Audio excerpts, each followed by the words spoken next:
Welcome back to Pure Nebraska. Here on the program on Wednesdays, we like to take the chance to talk with members of the farm women's group Common Ground. And lately there's been plenty of talk about the use of what's called GMOs. So joining us now with more on that is Leslie Boswell. She's from Shickley, and thank you for getting up early and making it here. Yeah. Glad to be here. You said you left in the dark, right? I did. Yeah, well, we appreciate it. How's everything going on your farm?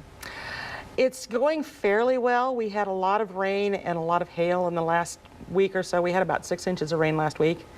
And so crops have been damaged. We're in the debate stage right now as to whether we replant or just wait and see what comes out of it.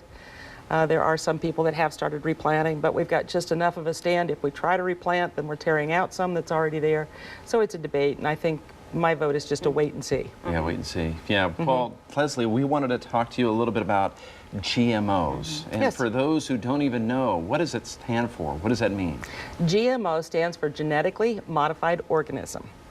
There are a number of benefits to GMOs. They are taking what can naturally happen in crops and speeding it up through science and technology. Okay. And they are creating such beneficial products for us because such as corn and soybeans, which are the two main ones here, they have made them so that they are tolerant to different pests. We have such as European corn borer and western cutworm are very devastating on corn and beans. And now these plants are tolerant to that, so we don't have to apply the insecticides that would treat those, which is a huge, I mean, it's economically beneficial to us. It's less chemicals that are used on the crops. It's less trips over the field. The same thing goes with fertilizers. They're creating them so that they can withstand better conditions on their own without as much fertilizer, so we don't have to apply as much fertilizer. They are also working on making them more drought tolerant, which in many areas is a big issue, so that we're not using water, which is always very, very important as a commodity here, especially in Nebraska, and you know what's going on in California.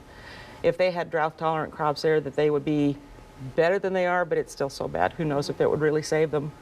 Well, Leslie, you know, we're eating them, okay?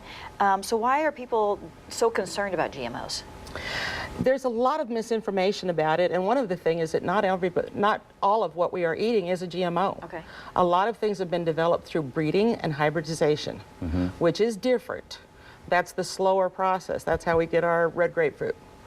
The GMOs that you will find in the store would be primarily, sugar beets are some GMOs, but there's squash and really there isn't that much. There's corn, soybeans, cotton, alfalfa, sugar beets, papayas, and squash are the main ones right now. So Okay. we're not eating that many GMOs. But what the difference is that there is an enzyme or a protein that they are using within the breeding process that is changing the genome of the seeds. That goes into the plant, that is not transferred into the food. The corn and the soybeans are fed to livestock. When they digest it, it has nothing that would be residual to affect us. Every GMO has to be thoroughly tested and approved by USDA, FDA, and the EPA before it can come into production. So it is very well tested, and there has never been an instance of any kind of food allergy or a sickness attributed to a GMO. Interesting. Believe it or not, we're almost out of time here, but I wanted to ask you, Leslie, just bottom line, should people be concerned about using GMOs? Absolutely not.